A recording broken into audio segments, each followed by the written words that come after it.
সচিবালয়ে অগ্নিকাণ্ডের ঘটনা সর্বোচ্চ গুরুত্ব দিয়ে দেখছে সরকার। ৩ দিনের মধ্যেই পাওয়া যাবে প্রাথমিক প্রতিবেদন। নাশকতা বা ষড়যন্ত্র কিনা তা মাথায় নিয়েই তদন্ত হবে। প্রধান উপদেষ্টার সাথে বৈঠক শেষে এই কথা জানান একাধিক উপদেষ্টা।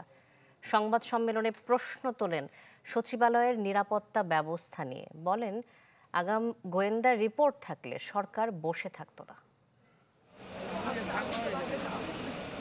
সচিবালয়ে ভয়াবহ আগুনে পুড়ে ছাই সড়ক যোগাযোগ, স্থানীয় সরকার, শ্রম ও কর্মসংস্থান এবং ডাক ও টেলিযোগাযোগ সহ 5টি মন্ত্রণালয়ের গুরুত্বপূর্ণ নথিপত্র। এ নিয়ে বৃহস্পতিবার বিকেলে প্রধান উপদেষ্টার সরকারি বাসভবনে বসে উপদেষ্টা পরিষদের জরুরি বৈঠক। পরে ফরেন সার্ভিস একাডেমিতে ব্রিফিং করেন 3 উপদেষ্টা। যে অগ্নিকাণ্ডের ঘটনাটা ঘটল, সৈয়দা রিজওয়ানা হাসান জানান, একই ভবনের একাধিক স্থানে অগ্নিকাণ্ড নাশকতা বা ষড়যন্ত্র কিনা তার উত্তর উঠে আসবে তদন্তে। 3 দিনের মধ্যে রিপোর্ট দেবেন 7 সদস্যের কমিটি।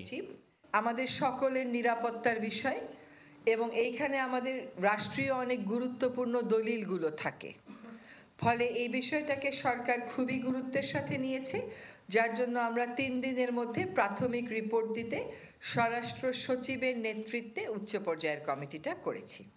এ বিষয়ে গোয়েন্দা তথ্য ছিল না বলেও জানান তারা। প্রশ্ন তোলেন সচিবালয়ের নিজস্ব নিরাপত্তা বলয় নিয়েও।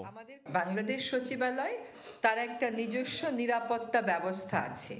সেই নিরাপত্তা ব্যবস্থাটা কি আদৌ ফেল করেছে? এটা কি কোনো মনুষ্য সৃষ্ট বিপর্যয় নাকি এটা অন্য কোনো বিপর্যয়? এগুলোর উত্তর পাওয়ার জন্য আমাদেরকে তদন্ত কমিটির রিপোর্টের জন্য অপেক্ষা করতে হবে। সচিবালয়ে ইন্টারনাল ফায়ার সিস্টেম আছে।